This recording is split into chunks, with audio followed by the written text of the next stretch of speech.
Welcome again. The United States House Appropriations Committee will hold a joint congressional briefing on Tuesday to investigate rising reports of violence and alleged persecution of Christians in Nigeria.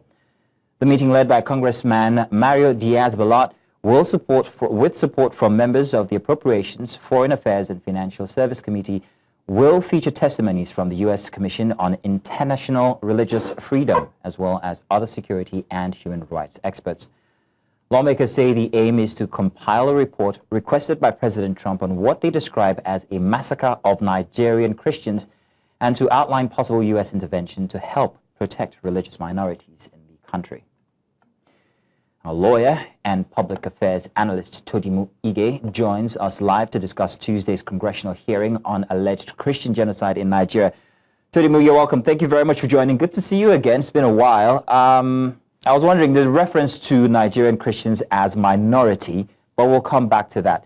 But what prompted the U.S. House Appropriations Committee to hold this joint congressional briefing on violence in Nigeria at this time, do you think?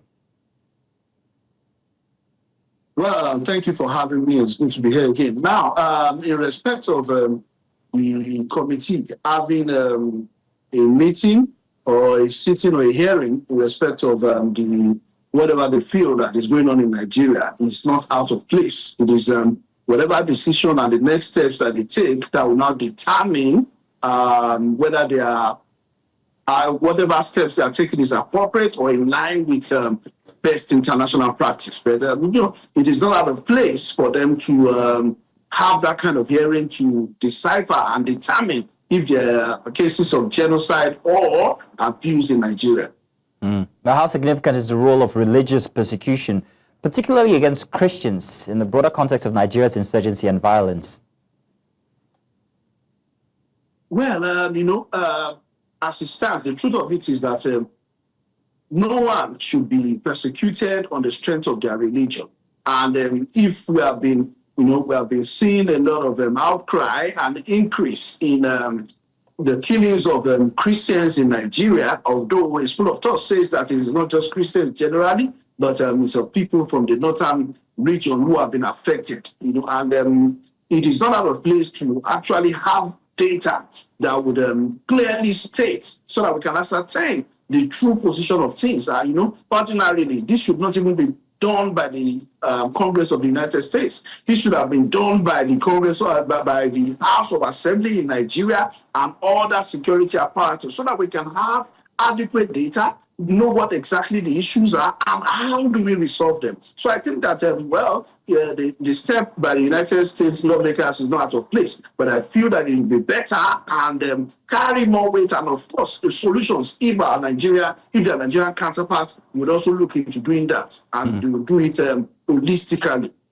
Todimu, how much of the weight on this matter is because these are minority Christians? What if they weren't Christians? What if there were other religious groups? Would there be no attention to the violence in Nigeria? Would the U.S. stand out and say, they're okay? Well, the truth of it is that over the years, not just in Nigeria, world over, particularly in the Arab nations and some parts of Africa, there is an increase in violence against Christians, particularly by the Muslim extraction, because they believe that it is not a religion that people should be in, that, if you're not a Muslim, you cannot be a Christian. So having said that, the truth of it is that we cannot continue like this. One human life, as per the provisions of the Constitution of the Federal Republic of Nigeria, is that every human life is sacrosanct. That means that the loss of one life should be a cause for concern. So it does not even necessarily have to be a multiple deaths or increasing alarming rate of deaths of Christians in any, whether they are Christians or Muslims. What is most important as human and what is fair to natural justice is that the life of human beings must be sacrosanct. If you were a dog, if you were a cow, people will complain about their deaths. How much more human beings? So it is unfair whether they are Christians or Muslims. And I say no to these matters being politicalized, because the truth of it is that any life lost is painful. So whether they are Christians or Muslims, because down the years, you might now see that there will be a shift and people will now start killing Muslims. And you say, oh, do we still have to go back again? And so why do we have to kill so many Muslims before people shout? The truth of it is that we should acknowledge that the life of anyone that is lost, once that person is an human being, as protected by the Constitution of the Federal Republic of Nigeria, it must be dealt with adequately.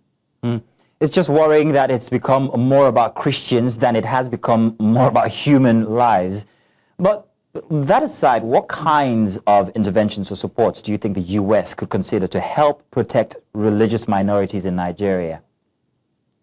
Well, yes, for the U.S., the first step that they can take in respect of these issues are, number one, to send in support in respect of infrastructure, military device, military tools and equipment to enable Nigeria, to enable the Nigerian military and the security apparatus deal with these issues decisively. Also, number two is the issue of, the Nigerian government has over the years complained that who has been funding these radicals, who has been funding these badness, that money has been exchanging hands through one medium or the other. And they claim, and they allege rather, that these people have international funding. The U.S. can intervene in this direction by, by nipping or cutting the source of the funding. Number three is that the United States, of course, what they are doing currently is to put pressure on the Nigerian government to ensure that it stands up to its responsibility. If the U.S., because you see that over the time when President Trump called out the Nigerian government and said that they were going to take decisive action, we saw that it gained a lot of traction, not just in Nigeria, in the world over. So it means that the pressure from the United States would make our government sit on its toes and do what is needful in respect of ensuring that the lives of Nigerians are protected. Of course, we don't need the United States to come in and mediate in this instance, but it's unfortunate where we have found ourselves, and I think that it's a step in the right direction. Todimu, at what price, however? No one's talking about what Nigeria has to give back should the U.S. actually intervene in the situation. Well, the truth of it is that everybody, U.S. can intervene by sending in support, but I am not in support, and I'm not of the view that the United States should send a military response. And because why would I say that? Because if you look at world over, from experience over time, there are places that the United States have intervened in respect of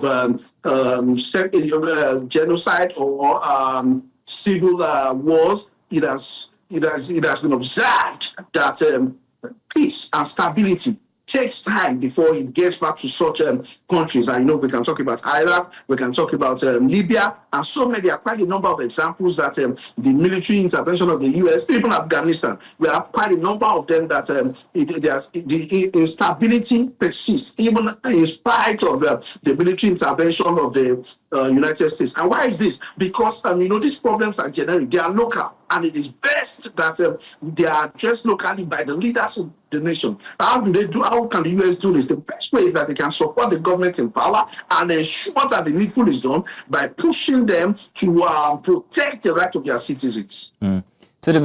So how will the report requested by the President Trump, how will it influence U.S. policies towards Nigeria and also the ongoing security challenges that we are experiencing? Yes. Now, the truth is, now if the U.S. conducts its intelligence, it conducts its hearing, and is able to discover the reason why, because the essence of this, before the military of the U.S. Intervenes, before the United States government intervenes, rather, what they are trying to do is to ascertain what exactly is the cause of this issue. And that's a very good move, because it is best most times to understand where the issues are coming from. We need to understand the issues from the source so that we can be able to deal with the issues adequately. And I think that the steps by the United States to conduct its own investigation, invite people to come and speak out their truth, and to also observe what exactly are the source so that we can deal with these issues from the root cause. So I think that is fair. So you think the entire process from when Trump designated Nigeria a country of particular interest up until now has been a proper process? Do you not think the investigations should have come before that redesignation? Yes. I also believe that the way President Trump called out Nigeria wasn't appropriate. He put a lot of pressure, and I feel that they have gone the route of, they have retraced their steps by conducting this hearing. Though they would not come out boldly to say that, we erred by designating Nigeria of particular interest without conducting investigations. So I think that having received emissaries from Nigeria, having heard from the Nigerian government and other pressure groups, the United States have seen that there is a need to ascertain and understand what exactly is going on in Nigeria and know how best to address the issue, so that it is not, on one side people are saying that it's genocide, on another side some people are saying no, it's political, on the other side people are saying that no, it's not just Christians that are being killed. Everybody, Muslims, Christians, traditionalists are being killed. So that is the essence of this approach, to be able to identify what exactly is going on. Todimu, thank you very much for joining us this afternoon. By the way, your clock is 5 minutes fast. Thank you very much, Todimu. All right. Thank you very much for having me. Thank you.